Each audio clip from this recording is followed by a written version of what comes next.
अररिया जिला परिषद डाक बंगला में 22 सितंबर को युवा जनता दल यूनाइटेड के बैनर तले एक विशेष कार्यक्रम उन्नति के 20 साल बेमिसाल युवा संवाद कार्यक्रम आयोजित किया गया। इस कार्यक्रम में जदयू के शीर्ष नेताओं और कार्यकर्ताओं ने बड़ी संख्या में भाग लिया। मुख्य अतिथियों युवा जनता दल प्रदेश अध्यक्ष नीतीश पटेल, युवा जनता दल के प्रदेश के कई नेता और खास तौर पर पूर्व जिला परिषद अध्यक्ष अररिया एवं जदयू की पूर्व प्रत्याशी शगुफ्ता अजीम का नाम शामिल है। इस अवसर पर युवा जनता दल अररिया जिले के पदाधिकारी मौजूद रहे। शगुफ्ता अजीम ने अपने संबोधन में कहा कि 20 साल की इस विकास यात्रा में युवाओं की भूमिका सबसे अहम रही है। जदयू हमेशा शिक्षा, रोजगार और सामाजिक न्याय को प्राथमिकता देती आई है और आगे भी यही दिशा जारी रहेगी। अररिया का यह कार्यक्रम पूरी तरह युवाओं के नाम रहा। नेताओं और कार्यकर्ताओं ने बीते 20 साल की उपलब्धियों और आने वाले समय की चुनौतियों पर खुलकर चर्चा की। आपने खुद अपने ऊपर अकाउंटेबिलिटी ली और कहा कि हम लोग ही कारण थे कि लास्ट टाइम हम लोग इलेक्शन लूज कर गए। तो थोड़ा सा ब्रीफ कीजिए, क्या था वो कॉन्टेक्स्ट ये है कि नीतीश कुमार जी ने जो काम किया है, मैं पिछली बार जब घूम रहा था लोकसभा में तो मैं देख रहा था कि बहुत सारी योजनाओं की पता ही नहीं है लोगों को, जनता के बीच में। चूँकि मैं 22 से अध्यक्ष हूँ तो इससे पहले मैं बिहार घूमने का मौका नहीं मिला। मैं कुछ जिलों में प्रभारी हुआ करता था, उस जिलों में जाने का मौका मिला जहां पार्टी लगाई। लेकिन अपने नेतृत्व में एक टीम लेकर के पूरी बिहार में पिछले लोकसभा में हम लोगों ने पूरा घूमा। तो हमने ये अध्ययन किया कि बहुत सारी योजनाएं हैं जो सरकार का लाभ वो ले रहे हैं, लेकिन उनको पता नहीं कि ये सरकार की नीतीश कुमार जी की योजनाएं हैं। तो इसी तरह से लोग गुमराह करते हैं। तो इनका अकाउंटेबिलिटी जो है वो किसकी है? वो खास करके वो वर्ग की है जो सबसे एनर्जेटिक है, वो वर्ग की है जिसके पास सबसे ज़्यादा आबादी है, जो सबसे बड़ी आबादी है 65% और देश का नेतृत्व करती है, और वही सी को आगे बढ़ना है। उसी के लिए ये सारे कार्य होते हैं। अगर ये पुल पुलिया बना है तो हम ही सबसे ज़्यादा गाड़ी दौड़ाते हैं उस पर। ये 24 घंटे बिजली मिलती है तो रात के 2 बजे तक हम ही लोग फ़ोन चला रहे हैं। तो ये हम लोगों की अकाउंटेबिलिटी है, खास करके युवाओं की, कि चूँकि बिहार अच्छा बनेगा और बिहार और अच्छा बनेगा, विकसित बनेगा, तो हमारा ही फ़ायदा होगा, हमारे भाइयों का फ़ायदा होगा। तो इसीलिए मैंने ये, चूँकि ये हमारे कार्यकर्ता है, नीतीश कुमार तो घर घर आके कहेंगे नहीं, वो तो काम करेंगे, रात दिन काम करेंगे। और प्रचार प्रसार चुनाव ऐसा चीज़ है जहां लोगों को गुमराह होने से बचाना किसका कार्य है? वो कार्यकर्ता होते क्या है? कार्यकर्ता वही है जो सच्चे सिपाही, जो अपने पार्टी और अपने विचार और अपने नेता के साथ कितना उनके साथ जुड़ के काम करते हैं। तो ये अकाउंटेबिलिटी हम युवाओं की भी है कि सारी योजनाओं का प्रचार प्रसार हो सकता है हमारे गार्जियन दिन भर में 10 गाँव ही घूमें और थक जाएँ, लेकिन हम 20 गाँव भी घूम सकते हैं, रात के 12 बजे भी घूम सकते हैं। पूरा बिहार रात दिन महिलाएँ घूमती हैं, छात्र। तो युवा को एनर्जी ज़्यादा है, काम कम है, परिवार का लोड कम है। चूँकि 25 साल 20 साल के लोगों के पास परिवार का वो बोझ नहीं है जो हमारे अभिभावक को है। तो युवाओं की अकाउंटेबिलिटी है कि बिहार विकसित कैसे बनेगा और बिहार में कैसे नीतीश जी और आगे कार्य करेंगे। Programme brief. ये उन्नति के 20 साल युवा संवाद जो कार्यक्रम है, ये बेसिकली हम लोगों का एक यूथ का एक स्पेशल प्रोग्राम है जिसमें सिर्फ और सिर्फ युवाओं के जुड़े हुए जो हमारे नेता से कार्य हैं, जिन्होंने जो लाभकारी योजनाएं घर घर तक दी है, आम युवा जिसका लाभ उठा करके आज 20-50 लाख नौकरी और रोजगार की बात हुआ है और आने वाले समय में 1 करोड़ रोजगार कैसे सृजन होंगे, ये युवाओं के भविष्य के निर्माता माननीय विश्वकर्मा हमारे मुख्यमंत्री नीतीश कुमार जी ने।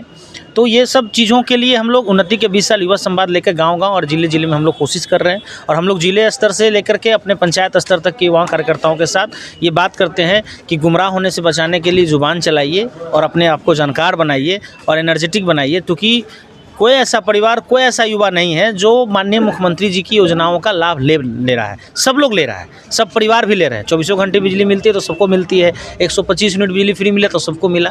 तो ये सब चीज़ों को लेकर हम लोग जा रहे हैं। चूँकि ये हमारा बिहार है, ये हमारा बिहार है, इसलिए घमंड के साथ कहते हैं कि आगे हम ही लोग को यहाँ पे राजनीति हो, पढ़ाई हो, आगे बढ़ना है। जो अभिभावक ने दंश झेला अपने ज़मानी व्यवस्था में, जिनकी उम्र 60 साल है और 20 साल पहले उन तो 40 साल के, तो उनकी जवानी तो ऐसे ही ख़त्म हो गई। न सड़कें मिली, न बिजली मिली, न उनको आगे बढ़ने का मौका मिला। लेकिन जो हमारे 20 से 25 और 30 साल के युवा हैं, उनके पास पूरा असीम संभावनाएँ हैं अपने आप को आगे ले जाने के लिए। आज देख लीजिए आप, जितने भी पोर्टल्स और जितने भी हमारे रील्स के जो लोग हैं, उससे भी अर्निंग होती है। तो ये कैसे हुआ? क्योंकि बिजली है, सड़क है, अच्छे पीछे बैकग्राउंड है, पार्क हैं, तभी तो घूम फिर पाते हैं। तो युवाओं के लिए बहुत चुनौती भी है और बिहार को बचाने की ज़रूरत भी है और नीतीश कुमार को बनाने की ज़रूरत है।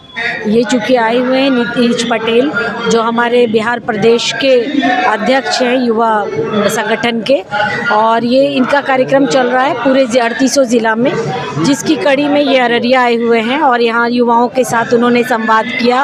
और 2025 के चुनाव के आगाज़ को लेकर इन्होंने युवाओं से संवाद किया है कि 20 साल जिस तरह उन्नति के 20 साल बेमिसाल काम माननीय मुख्यमंत्री नीतीश कुमार जी ने जो किया है, युवाओं को कहा गया है कि आप जाएं और जन चौपाल लगाएं और युवाएं जाकर बूथ पर, पंचायत में और अपने ब्लॉक में सभी लोगों से संवाद करें और उस कार्यक्रमों को लेकर इस कार्यक्रम में चुनावी बिगुल के समय में वो अपना भागीदारी निभाएं।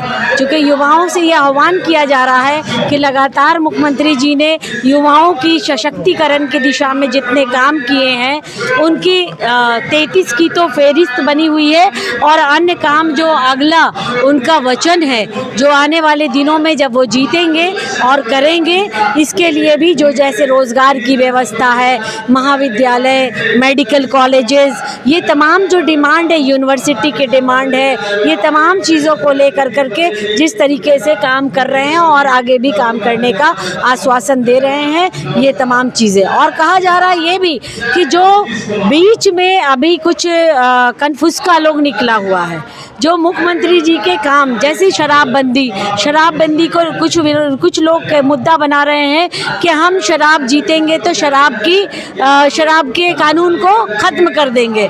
तो भाई समाज का भला करना है तो कुछ अच्छा काम करें। शराब की बंदी को हटाकर समाज का अच्छा नहीं हो सकता है, महिलाओं और युवाओं का अच्छा नहीं हो सकता है। रोज़गार की बात, हमारी सरकार ने जितने रोज़गार के अवसर खोले और युद्धमी रोज़गार की जिस तरीके से उन्होंने काम किया और आगे 1 करोड़ ये रोज़गार की उन्होंने जो बात की है, तो इससे बड़ा कौन नेता है जो करता है, जो कहते हैं। हमारे नेता जो कहते हैं वो करते हैं।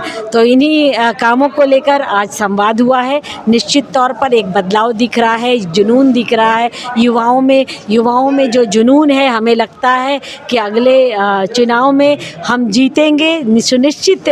जो अररिया की सीटें हैं 2, एनडीए में जदयू की 2 सीटें हैं, इन सीटों पर हम ज़रूर जीत सुनिश्चित करेंगे और युवाओं के बल पर। जहाँ तक मैं समझ पा रहा हूँ, आप फुलेश्वर नाथ जी की बहू हैं। जी, पौत्रवधू। हाँ, पौत्रवधू हैं आप। और जो आपके लिए लाइब्रेरी इस्टेब्लिश किया था नीतीश कुमार ने, तो वो अभी कैसा चल रहा है? ठीक ठाक? अभी तो बहुत अच्छा चल रहा है, बहुत अच्छा। बहुत सारे युवा आते हैं, वहाँ बैठते हैं, पढ़ते हैं, शांतिपूर्ण माहौल मिलता है और बहुत ही अच्छा चल रहा है। युवा वहाँ से कुछ सीखते हैं। सबसे पहली बात कि दादाजी की कृतियाँ को भी बैठ के पढ़ते हैं, उनसे ही बहुत कुछ सीखते हैं। आंचलिक कथाकार थे वो, कभी उनका वो कथा पुराना नहीं होगा। उस समय भी वही था, अभी के समय में भी वही है और इस चीज़ को बहुत अच्छे से धैर्यपूर्वक बैठ के पढ़ते हैं और सीखते हैं, समझते हैं कि रेणु जी की दुनिया कैसी थी और आज की दुनिया कैसी है। तो वो चीज़ पहले से वो निर्धारित था, लिख के गए थे, क्या था क्या है, अभी भी वही है। धन्यवाद। मान लिया पिछला चुनाव हम लोग लड़े मैडम के साथ में, उसके बाद फिर इनका 2 चुनाव हम लड़े जिला परिषद में। कुछ हम लोग का भी कमजोरी था, इस बार हम लोग मजबूत हैं अररिया विधानसभा में और इस बार हम लोग मजबूती से लड़ेंगे। और युवा का प्रोग्राम था, चूँकि छात्र का विश्वविद्यालय अध्यक्ष हम पूर्णिया का हैं, लेकिन वो मेरा प्रदेश अध्यक्ष पूर्व में भी थे, जो हमको सूचना दिए कि मैं आ गया हूँ, तो मैं तुरंत आ गया था और हम आए, बैठक में अच्छा लगा। और इसके बाद फिर छात्र का भी प्रोग्राम होना है कुछ दिन के बाद अररिया में और पूर्णिया में भी होना है। एक्चुअल में ये प्रोग्राम युवा जन संवाद था और 20 साल बेमिसाल था। तो 20 साल का मतलब है कि 20 साल पहले क्या था और 20 साल बाद क्या है। तो युवा अब देख रहे हैं कि 20 साल में जो नीतीश कुमार ने कामों किया है, शिक्षा के क्षेत्र में, रोजगार के क्षेत्र में, सामाजिक उत्थान के क्षेत्र में और बिहार के विकास के क्षेत्र में जो उन्होंने विकास किया है वो बेमिसाल किया है। इसी मुद्दे को लेकर अब चूँकि चुनाव सामने है, जनता के बीच जाना, जनता को बताना है कि ऐसे राज्य में नहीं चले जाना है जो कनफुकवा लोग आता है, कान फूंक कर भगा कर अपने वोट को डिवाइड करके वो अपने तरफ मोहित करने की कोशिश करता है। उससे बचने के लिए, लोगों को बताने के लिए ये एक प्रोग्राम रखा गया है और ये प्रोग्राम इसके माध्यम से बताया जा रहा है लोगों को कि भटकना नहीं है। इस बार 100% यूथ जो है पूरा साथ है और सब मिल करके इस बार जो है कि 100% जीत सुनिश्चित करेंगे इंशाल्लाह। किसी तरह का कोई जो कमी बेसी पिछले बार रह गया था उसको पूरा हम लोग सब युवा मिल करके उसको साथ देंगे और सपोर्ट करके सीट जीती जाएगी इंशाल्लाह।